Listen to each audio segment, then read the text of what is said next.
Tinogara tichikutaurirai kuti hapana chaunowana kana uchisapota ZANU-PF. Hapana chaunovaka kana uchisapota ZANU-PF. Hakuna kwaunoenda neupenyu kana uchisapota ZANU-PF. ZANU-PF iripo pakukusevenzesa, yakusevenzesa yobva yakurasa. Ndozvamainzwa Mundarageza achitaura kuti I won't be used like a political condom. Ndovandaraswa uko. Ndozviri kuitwa nhasi. Mukomana anonzi DJ Towers, living legend. Akambotanga achiita maskits, vakamuignore, vakamunyima mota.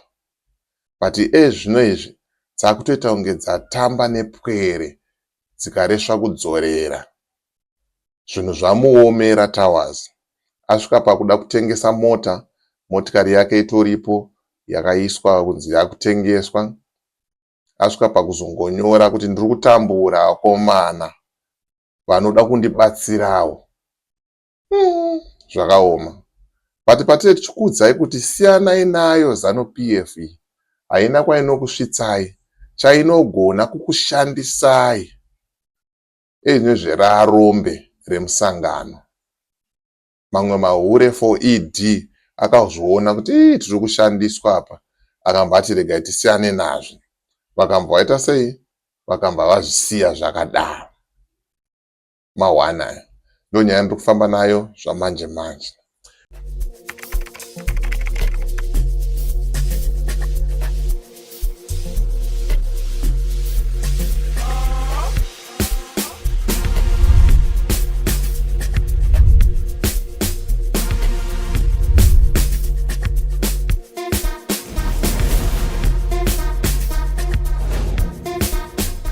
The views and opinions expressed in these videos are for those of the individuals involved and do not necessarily reflect the official position or views of Point 5 Creative Studios. Content presented is for informational and discussion purposes only. Greetings, greetings, greetings, and more greetings to you good people. My name is DJ Holly and welcome to Point 5 Creative Studios. Chitubu che content, chitubu chisingapu, chitubu chinonwa nemunhu wese, chitubu chakavhenekwa chikaongororwa nana mazvikokota kunzi aiwaka. Chitubu ichi chine content iri healthy, content iri clean, content yakachena, yakakodzera kunge chikonzerwa nemunhu akaita kunge iwewe. Ndosaka tipona pamuzuva nhasi. So if it's your first time here, please hit the subscribe button and the notification bell so that you don't miss out on any exciting content uploaded. Asi kana wanga wagara uri mugaro wepanapa, ndangokutenda nekuita sei nekukurumidza kubhadhara rent. Thank you very much for supporting Point 5 Creative Studios.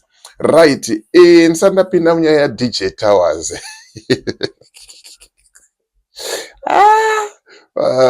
Kana muchitaurirwa hamuteereri. Ramai muchisapota ZANU-PF iyoyo, muchaona zvenyu, muchadzidza. Ndisandapinda munyaya yangu zvizere, ndiri kutaura izvozvo kuti hanzi naOwen company registration yeSouth Africa zvaanyore, hazvichanetse, and then wobva wavhura an FNB bank account uri chero kwauri ikoko. Chinongodiwa chete ipassport yako. Bata Owen panhamba dziri pascreen apo, okuitira chii? Mudhiginyira wacho handitika. Right, nyaya ndiri kufamba nayo zvamanje manje ndeye mukomana wamuri kuona uyu anonzani, anonzi DJ Towers ari apa. DJ Towers datimboplaya kavidhio aka achisimbisa kuti vamunangagwa huchi Trababulous yakaipa. Ndangotora ka recent one kuti vamwe vasingamuzive munzwe kwandiri kubva nenyaya yangu kwandiri kuenda nayo. Mukomana uyu akamira neZANU-PF kubva kuma-elections achifamba nana Passion Java. But zvaakuita iko zvino izvi dzinenge dzatotacha mufungwa umo, hadzichanyasotora zvakanaka, because the only source of income yake akasapema kuvanhu i-content. Saka mukuona kwatinenge tichiita nekumutuka kwatinenge tichiita futi mucomment section imomo, ndokamariwo kaari kuwana. But akutaura kuti zvandiomera. Achiseko chenyika, aitwa rombe reZANU-PF. Vamwe vakazviona kuti hatina kwatinosvika nazvo ana maititi, vakambokumbira mota zvikanzi naye honai ndinongonzi ndiri hure reZANU-PF, havana kana chavakawana. Manje Towers uyu arapo dzaakutamba nepwere, hadzisina kunyasoita zvakanaka. Rega timboona vhidhiyo tozopinda muzvakutaura zvakawanda tichionesana kuti zviri kumbonzi chii nemukomana uyu. Idi huchi talabablas, idi huchi andikuona huchu. Tozora huchi. Idi huchi andozo. Guys, hapasina congestion. Patalabablas andozo. Idi huchi. Kani huchi ndawapa marwa avo president.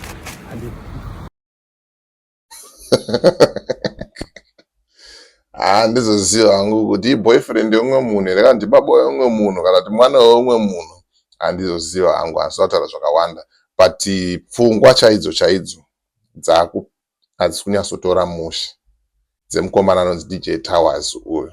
Ane depression hombe yekuti akambozama kukumbirawo mota kuna Chivhayo. Chivhayo akamublutika akati maya iwewe chimbomira wakaita sei wakadaro. Right, rega ndikuratidze screenshot rezviri kuita sei zviri kuitika munharaunda, zviri kuitika mukati meupenyu waDJ Towers. Right, ndo posti racho iro riri apo iro. Mirai ndidzike pasi muone zvinyorwa kunzi zvakaita sei zvakamira 1-1 handitika. Zvikanzi guys, ndiri pama1 panyaya dzemari. Ndiri kutotadza kuchengeta mai vangu vekundizvara. Apa vanhu vari kundipa pressure kuti chiroora Towers. Ndomuroora sei mukadzi wacho ini ndiri broke? Kana pane vari kuda kundibatsira, nhamba dzangu idzi. Aiwa, ina handirwadziwa hangu naTowers nyangwe ari sasikamu zvake. Idzo nhamba dzake Towers, kana muchida kumubatsira kune vanoda kumubatsira ameno ikoko kuZANU-PF ikoko kuti vanenge vachiita sei. But isusu aiwa hatiite izvozvo. Tinongokuona tokuseka tokusiya wakaita sei wakadaro. Ndo mashoko ari kutaurwa naTowers aya kuti ari kutadza kuchengeta amai vake. Yet anoswera achimhanya kumusangano weZANU-PF. Ukanoona papost yake yepaInstagram, paprofile yake, akati I am loyal to my president Mnangagwa, vaMnangagwa.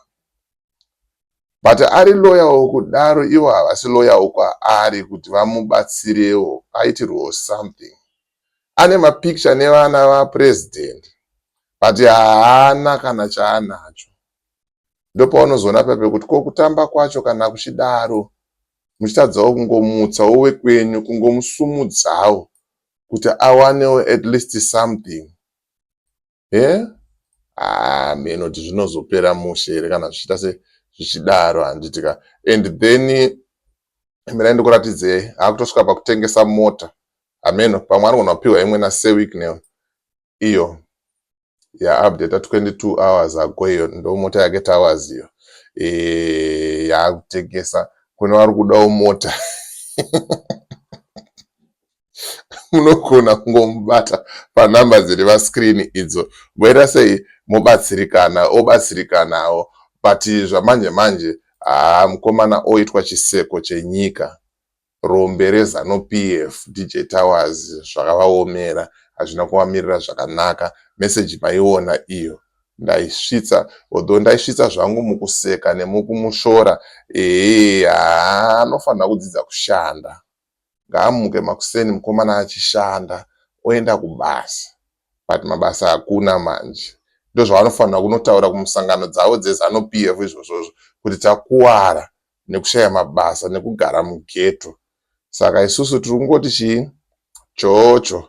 Vanhu ngavadyiswe chii? Ngavadyiswe chifumuro, vafumuke. Haana chaanacho mukomana pacho njavha akamurasa.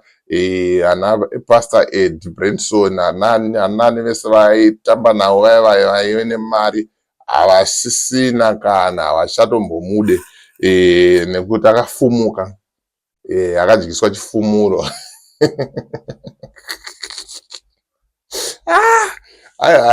Zvinodakisa. But message yake maiona, hanzi ndiri broke, arikutsvaga kubatsirwawo. Anozviti is a professional beggar, haadi kushanda, handizoziva hangu kuti mhuri yeZimbabwe munokwanisa kumubatsira papi, but semaziviro andoita vanhu vepanapa aiwa haachanzwa nekutukwa mucomment section zvisingaite, and I will make sure kuti hapana kana comment 1 yandiri kudeleta ipapapa, and muchanakirwa zvenyu ndichazodzoka necomment section yevidhiyo rino iri handitika ndonyanga chifamba nayo zvamanje manje as for me DJ Holly and the rest of the crew behind the scenes tiri kuti pasi nemhandu asi unanga kwa uchi uchi usina kana sendi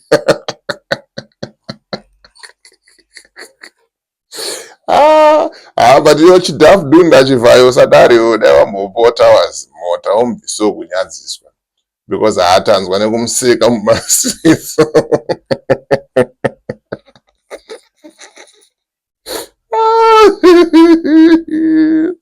unangagwa uchi baba nyasi wari zora tawazi uchi pada tawazi wakangwara kamusuno waidirawo 2 kg yeshuga pasi apa ruzora gaba reuchi ndakuona une mazipamba mahombe uchizipfeka ukasevha tumari twese twakutraya kugadzira content uchiita zvekupenga zvaunenge uchiita nemazipenda unenge uchizvipenda ana Scotland havana kana basa newe vakakushandisa kudhara havangokusiya wakadaro saka dai vane basa newe havaikutengera kajagwa vaikuitirawo something. Passion is broke akanyebera ana Zigo naanonzani naDJ Sparks kuti achavatengera tumota nanhasi hatusati twauya is broke, nditori nani nditori nemari yakatowanda kupfuura yake saka pakaipa hameno achamubatsirawo Tawazi ndiani but chivhayo usadaro chimbomupawo yauri kuba iyoyo amboitawo something mukomana. As for me DJ Holly and the rest of the crew behind the scenes, which is bye for now, ngasangane muvidhiyo rinotevera.